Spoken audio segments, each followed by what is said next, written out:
Danielle Kramer was born on an undetermined date between 1992 and 1993 in the U.S. state of Connecticut. She was the only child of Jennifer Hesse. However, the identity of her biological father is unknown. In fact, given her status as a minor and the circumstances surrounding her case, there is no detailed information about Danielle's early biography. Jennifer married a man named Jamie Hess, and the family later settled in Bloomfield, a suburb of Hartford in the same state. At the time she was in primary school, and was a girl like any other, lively, happy, and with a world ahead of her to discover. In addition to being cute and sociable, she usually didn't have problems with her studies, and in her free time, she loved joining the family business, as it was the dreamed opportunity to play with the dogs and learn from their training. At that same time her parents went into business with a 40-year-old man, who went by the name of Adam Galt. Also originally from Connecticut, Adam ran his own animal training establishment, and was married to Anne Murphy, a woman his own age with whom he had a son. Coincidentally, the boy was a contemporary of Danielle's. But apart from that seemingly normal facade, Adam hid a rather murky life. His dark background dated back to the late 1990s, when he was intimately involved with two teenagers. Despite the magnitude of the incident, investigations into the matter failed.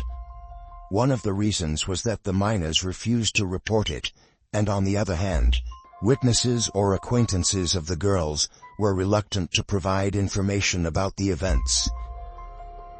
Within his police records, he was also convicted of using a motor vehicle without the owner's permission, and on another occasion, he was sued for not paying wages and lost. As if that were not enough, in December 1997, he received a conviction for the illegal sale of a controlled substance. From that point on, Adam strove to keep his criminal activities well hidden. A few years later, he began an extramarital relationship with a young woman named Kimberly Cray, whose life had been marked by abuse and setbacks of all kinds. Despite being married, the love affair was not clandestine. Rather, his wife was aware, and after some time, the three even agreed for Kimberly to move into the family's house west of Hartford. Until that moment, and largely thanks to the vulnerability of her previous circumstances, Kimberly considered him a kind of Prince Charming. But as the months went by, she discovered to her horror that Adam was nothing more than an extremely dominant man. Someone who, in the long run, turned her into a kind of slave who had to satisfy his needs in every way. Around 2005, he rented commercial space in Bloomfield. However, the man's plans were not for that space to be used to produce money. Its purpose was more sinister, turning it into a stage for the pursuit of pleasures outside the law. With that plan in mind, he bought video equipment, tripods, and mattresses, and later used the place to maintain relationships with girls, usually orphans or without a fixed address. The episodes, in turn, were recorded on video. All of this, however, did not give him the satisfaction he really craved, because by then, the one Adam really wanted to seduce was Danielle. That idea, or perhaps rather obsession, arose when he saw her tending to her parents' business. Soon, his knowledge of the adolescent psyche made him understand that the best way to gain the 14-year-old's trust was to pose as her friend. Thus, he began to show himself as someone willing to listen to her and agree with her in the face of normal disputes and disagreements with her elders. He put his strategy into action during the last weeks of 2005. Adam approached her and obtained her phone number. At first, their bond was born and cemented thanks to frequent conversations, almost always remotely. The patience and gentleness he displayed contrasted with his tough guy appearance, which included shoulder-length brown hair and long blue and black spiked tattoos on his arms. Showing off all his tricks, he entered Danielle's world, who for her part felt deeply flattered to provoke such interest in a considerably older man. Then he introduced her to the world of alcohol and illicit substances. Not much later, the inevitable arose. A passion that grew outside of schoolwork, and above all, any moral consideration. When the intimacy between them was finally consummated, Danielle's innocence confused the abuse with a feeling of freedom and power.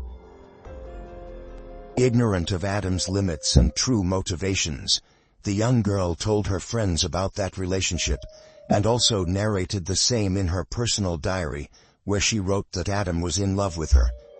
That first encounter was followed by more and more frequent ones, sometimes in his car, sometimes at his Bloomfield business, and even at his family home.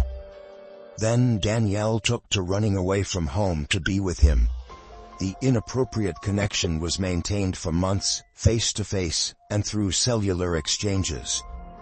Sometimes the girl would run away for a day or two, leaving her mother in anguish. However, on those occasions, although she did not return home, she did take care to maintain contact with both her and her friends. They were text messages or short calls, in which she claimed to be healthy, safe, and happy. Later, upon her return, Danielle refused to give Jennifer details about what had happened. However, Adam didn't seem to have had enough of all those encounters. Precisely, motivated by the ambition to be the sole possessor, around 2006, he began to contemplate a more definitive way to keep Danielle by his side, without her family or anyone else interfering. To achieve this, he knew that it would be easier to have Danielle's approval, and in that sense, there was nothing better than manipulating her until she was convinced of the supposed disadvantages of the home where she had grown up. At the same time, he took care to promise the girl that at his side, she would have a much fuller and happier life. The task was not complicated. After all, being an older and cunning man, he was able to achieve his goal with her. Thus, on Tuesday, June 13, 2006, Danielle visited the Bloomfield Police Department in the company of Adam. Once before the officers, the minor told a story of abuse and neglect suffered at home. Adding that she did not feel safe, Danielle asked that the authorities allow her to move into Adam's home. After leaving the police station, he drove her to his home, where he introduced her to Anne, his wife, and Kimberly, his girlfriend. From that moment on, Danielle began using a new name that would suggest that she was part of that family, and even changed the color of her hair. Meanwhile, Jennifer was really alarmed because unlike all the previous absences, on this occasion her daughter had not reported in any way. Fearing the worst, she contacted the police. Once the investigators talked with her, they drew a kind of map of the minor's social circle. Obviously, in that environment, Adam stood out because he was the one who accompanied her to the police department the day the teenager ran away from home. On Sunday, June 18, 2006, 4 days after Danielle ran away, Bloomfield police officers interviewed Adam. According to the affidavit, he told them that he had not spoken to the girl for 3 days, since she had called him to ask for money. Likewise, he stressed that it was she who had urged him to accompany her, to denounce her family. 2 days later, on Tuesday, June 20th, police interviewed him a second time, but he again denied having had any contact with her. At that time, the National Center for Missing and Exploited Children listed Danielle as missing from Bloomfield. From now on, the investigators concentrated on trying to find clues by other means, and in this task, they had Jennifer's support. Thus, after finding her daughter's personal diary, she made it available to the authorities. Reading that material, combined with data obtained by tracking Danielle's phone and text message records, exposed Adam as a person of interest in the disappearance. Meanwhile, Danielle's desire to be with Adam led her to miss her first year of high school. In October 2006, knowing he was surrounded by investigators, he denied their request to search the property they lived in. The months went by, and on the verge of absolute desperation, Jennifer let herself be swept away by a pessimism that seemed to cover everything, even the smallest details of her daily life. Meanwhile, Jamie tried to support her, and as much as possible, lessen her pain, but it was uphill, and he almost never succeeded. Simultaneously, within those four walls, without school or friends, Danielle began to feel the effects of distance from affection, and to a certain extent, isolation. Otherwise her hair changed color at least 4 times. Then followed some out-of-state trips with Adam, once to Florida, once to Vermont, once to New Hampshire, and finally to Maine. Subsequently, the idyllic image that had been built of that man ended up shattering because far from the attention and kindness of the past, Adam began to record their intimate encounters and force her to pose as a model, all with the aim of making economic profit from images through the internet. And when it seemed that captivity was, without a doubt, the worst of nightmares, everything got worse. Danielle discovered that she was expecting a child from her captor, who in turn forced her to terminate the pregnancy. Despite the girl's history of escapes, by that time, investigators had found fragments of information that suggested foul play, and therefore feared that Danielle had been the victim of a fatal outcome. As soon as her mother was aware of such a hypothesis, she experienced torment similar to that of a spear piercing her heart, as she later stated. To maximize the affliction, she had to add that the police were responsible for investigating her family thoroughly, in order to rule out or not the complaint of alleged abuse inflicted by her and her husband on the teenager. Between April and May 2007, Danielle's friends finally agreed to tell the details they knew about the relationship between her and Adam. Thanks to these testimonies, the investigators were able to corroborate that from the beginning, that subject had seduced and manipulated the young girl, until he convinced her to stay by his side. A friend of Danielle's also mentioned that she had visited the man's business in Bloomfield, where she saw a computer with a webcam and mattresses on the floor. With that element in hand, the police consulted an expert. It was Gerald Nance, Senior Case Supervisor for the Forensic Assistance Unit of the National Center for Missing and Exploited Children.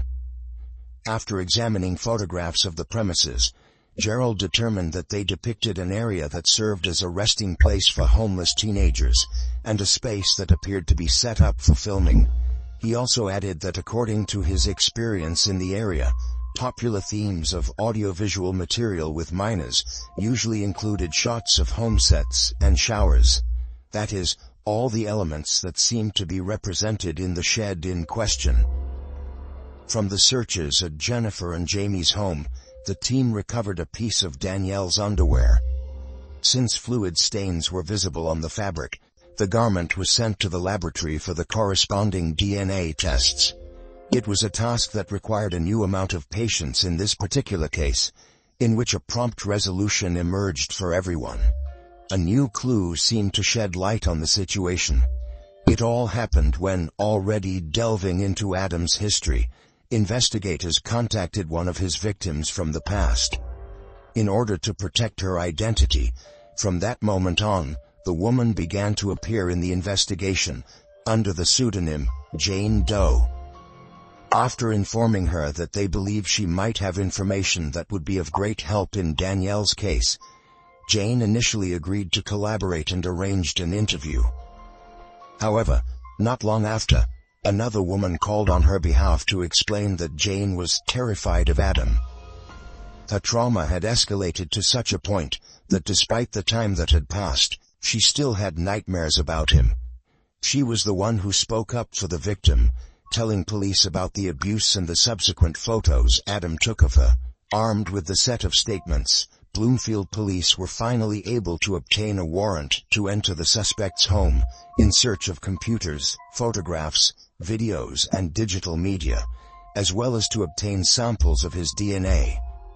Almost a year after the disappearance on Wednesday, June 6, 2007, a large contingent of officers arrived at the Hartford house around 9:30 in the morning to serve the 2 search warrants. Just then, one of the officers entered the couple's room. While there, his police instinct led him to push a large bookshelf to the side, after which he could notice that the heavy piece of furniture was there to block the view of a locked door. After opening the lock and then the door, the officer looked inside and immediately shouted to alert his lieutenant, because inside that dark and inhospitable space, which was barely a meter high, and which if anything was used as a storage place, there was a young girl. It was none other than Danielle, crouched and hidden behind a desk, wearing only a shirt and shorts. Alive, trembling and with obvious signs of trauma, she looked so pale that the officers wondered if she had seen sunlight during those months. After a few seconds that seemed frozen in time, when the officers assured her that she was safe, Danielle burst into tears. It didn't look like she had been living in that dark hole, considering there was no evidence of anything she could use as a bed to suggest that was where she had been kept. Thus, the authorities suspected that that room had only been a temporary shelter. However, it became clear that she could not have opened the barricaded door on her own. The unexpected discovery was a great relief for the police. Immediately, Adam, Ann and Kimberly were placed under arrest. The man was charged with second-degree unlawful restraint, second-degree reckless endangerment, second-degree custodial interference, interference with an officer, even risk of injury, and second-degree forgery. As for Danielle, she was transferred to be evaluated by medical personnel. Her health seemed good, but the circumstances warranted not only a review of her physical health, but also that she receive support from specialists in the psychological area. Ultimately, it was up to authorities, including child welfare workers, to determine the best placement for her. The same measures would be necessary for Ann and Adam's teenage son, whose link between them, and what connection he could have with the case, was unknown at that time. Ultimately, the boy was also taken into the custody of child welfare workers. Shortly thereafter, at an afternoon news conference held that same Wednesday, West Bloomfield detectives explained the circumstances of the discovery, or at least what the investigation allowed them to report at that point. However, there were a number of gaps that still remained, and presumably that was why the press generally stuck to what the record said. That is to say, the initial story told by Danielle at the police station about her supposedly dysfunctional home was disseminated on a large scale. But in parallel, the authorities were already going several steps further, taking care to unravel a possible network of abusers, whose ultimate goals they presumed were the marketing of audiovisual material for adults, using minors for this purpose. At the end of that Wednesday that seemed eternal in the midst of so many events, Jennifer was able to hug Danielle. Ecstatic, the mother declared that she never thought she would see her again, much less alive. She acknowledged that her relief was indescribable, even though they could not yet go home together, because she knew that from now on, she would be in good hands. Finally, Jennifer did not want to miss the opportunity to question the accusations that abuse in her own home was the cause of the girl's escape. In that sense, the next day there was a new press conference, led by local police captain Jeffrey Blatter. The occasion served to clear up some of the countless unknowns surrounding the case, starting with the fact that Adam had had more than enough time to influence the minor, because in Jeffrey's words, what a boy of 14 or 15 years old says is voluntary, it may not be. On Friday, June 8, 2007, Mark Needleman, the attorney for Danielle's mother and stepfather, called the allegations against Jennifer and Jamie a complete fabrication. As the investigations progressed, telephone records showed the victim's frequent conversations with her 41-year-old captor in the days before her disappearance. The interest aroused by the case, and the possible network of perverse adults involved, led the Federal Bureau of Investigation, better known as the FBI, to join the intense investigation. Initially, they dedicated themselves to analyzing the trips in which Adam took Danielle to other states. To this work, in turn, were added the tasks aimed at trying to determine the identities of the girls who appeared in the videos, since, apparently, this material was also published on the Internet on several occasions. Charged with conspiracy to commit unlawful restraint, conspiracy to commit risk of injury to a minor, and interfering with a police officer, Adam, Ann, and Kimberly made their first court appearance. On that occasion, Adam pleaded not guilty to the charges, and his defense said that there was no accusation of kidnapping or evidence of the use of force to retain the teenager. Bail for Adam was initially set at $500,000, and Ann's at $100,000. At the end of the hearing, Kimberly's lawyer, Michael Giorgetti, denied that Danielle had been forced to have intimate encounters at home, and again insisted on the version of the alleged abuse suffered by Danielle at the hands of her parents. Everything the lawyer said was intended to show Kimberly as someone who tried to protect the young girl. He completed his argument by pointing out that the girl even had a cell phone, she went to school, and not only that, but she was free to go wherever she wanted. The court scheduled a new court hearing for July 3, 2007, at which time defense attorneys were expected to request a reduction in bail, alleging that it was not justified based on the charges filed. However, the police made it clear that their intention was to add additional charges to the three accused. According to Captain Jeffrey, there was no big rush, and they preferred to take their time to make sure they did things right. After all, as he said, it was a very tangled web, and therefore warranted an enormous effort to put an end to it. As Captain Jeffrey announced, Adam, Ann, and Kimberly's expectations that the bail amounts would be lowered to await trial in freedom were dashed. The reason was that after the review of the charges by a bail commissioner, the amount for all three amounted to $1 million. Meanwhile, the case attracted national media attention, giving Danielle's mother and stepfather the opportunity to be interviewed on American television. They also had access to several experts who gave their opinion on the trauma that the girl may have suffered and possible approaches to overcome it. Aside from the criminal proceedings moving apace, Jennifer and Jamie filed a civil lawsuit against the three defendants, alleging that their daughter was a victim of false imprisonment, intentional infliction of emotional distress, assault, neglect, and reckless misconduct.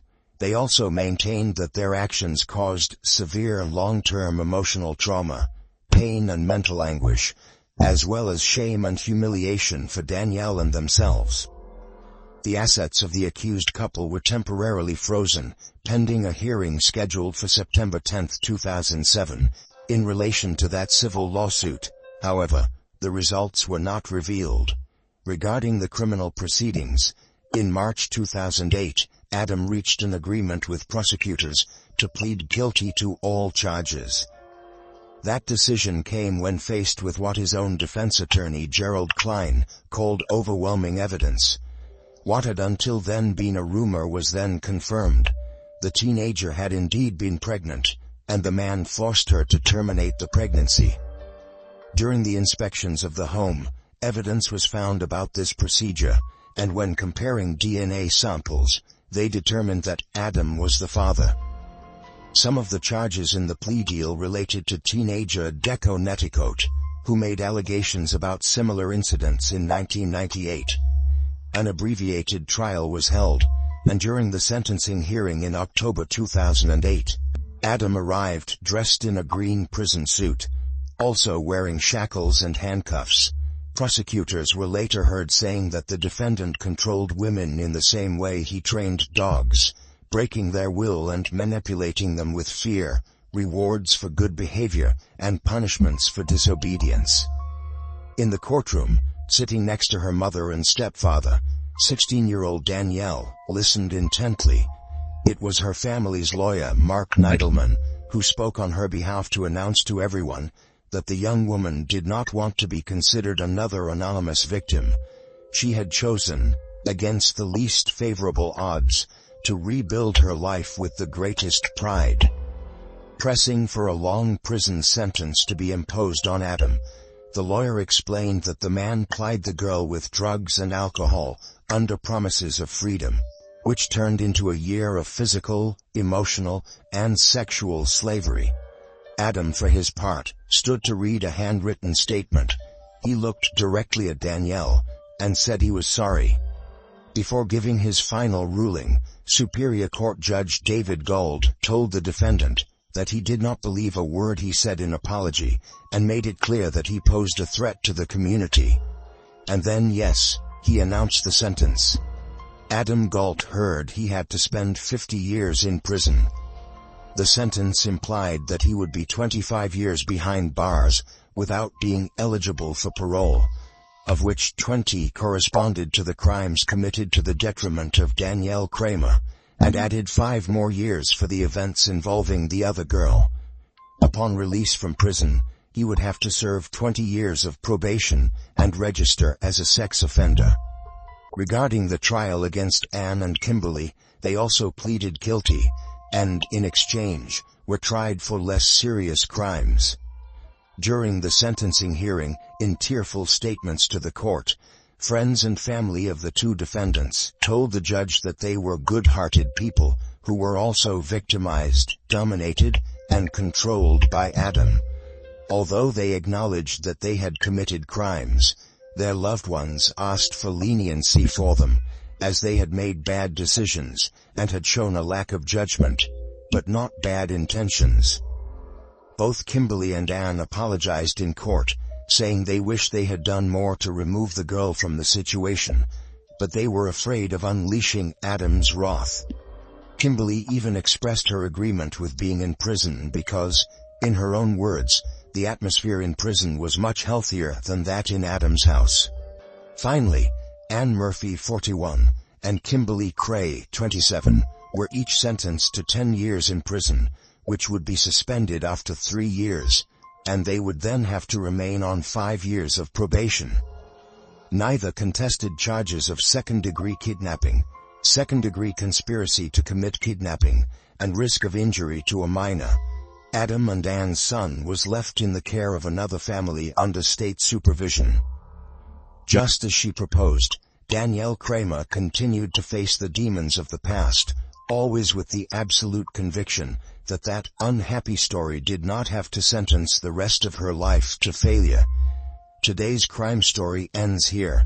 I would love to hear your thoughts, so please leave your comments below the video, always respecting the victim and her family. We can debate, but always with the respect that we all deserve. Goodbye, and see you in the next video.